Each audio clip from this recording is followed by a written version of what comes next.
Hi, my name is Ernest Ryan Arcalano, and I'll be reporting Article 199, Article 200, and Article 201 of the Family Code under Title 8, and it's under support. So, just a disclaimer, I'm not an expert. I am a first year student of Juris Doctor. And I'll be discussing this article as casual as as we can be. Okay, so Article 199: whenever two or more persons are obliged to give support, the liability shall evolve upon the following persons in order herein provided. So number one, the spouse, the descendants in the nearest degree, the ascendants in the nearest degree, and the brothers and the sisters. Actually, this article is very self-explanatory. This is an enumeration of the order of liability in matters of support. Logically, since the obligation to support certain relatives rests primarily upon the requirements of human nature and the ties created by family relations. It is only logical that the obligation should be first be imposed upon those who are closely related to the recipient, and it is only in default to of those nearer in degree of relationship that those are more than those more remote are called upon the discharge to discharge the obligation rather.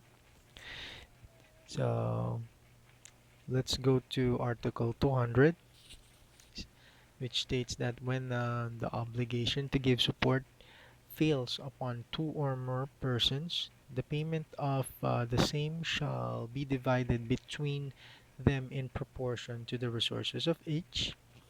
However, in case of urgent need and by special circumstances, the judge may order only one of them to furnish the support provisionally, without prejudice to the right to claim from the other obligors the share due from them.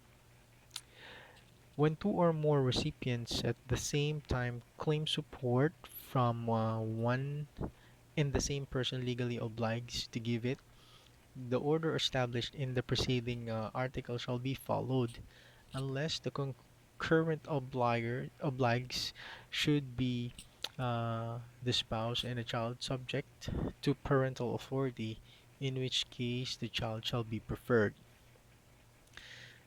This article actually makes the obligation of several obligers the same grade, a joint and not a solidary one. The proportionate share of each will depend upon his means as compared to the others. It may happen, however, that some obligers may be absent and their domiciles unknown, or for some reason, other reasons, they cannot immediately furnish their share. So that depends. In such case, the law provides that any obliger may be compelled to recover the proportionate shares of the others.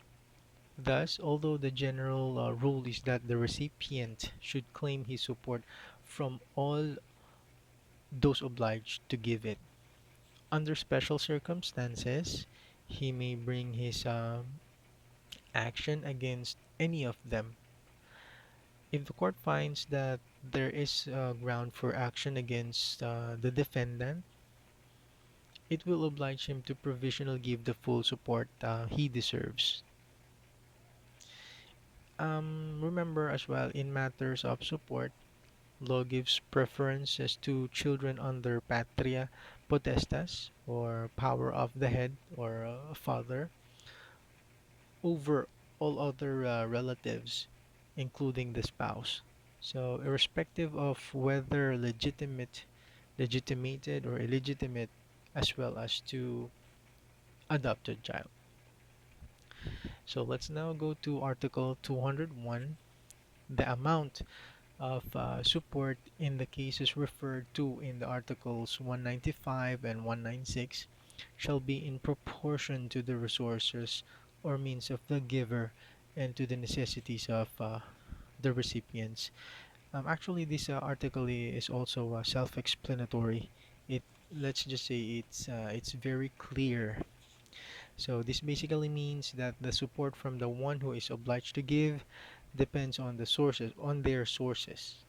So source of income or property, which is their source of income. In addition, the support would also depend on the necessities of the recipient. So again, um, the last article is also self-explanatory. So there you have it, Article 199, Article 200, and Article 201.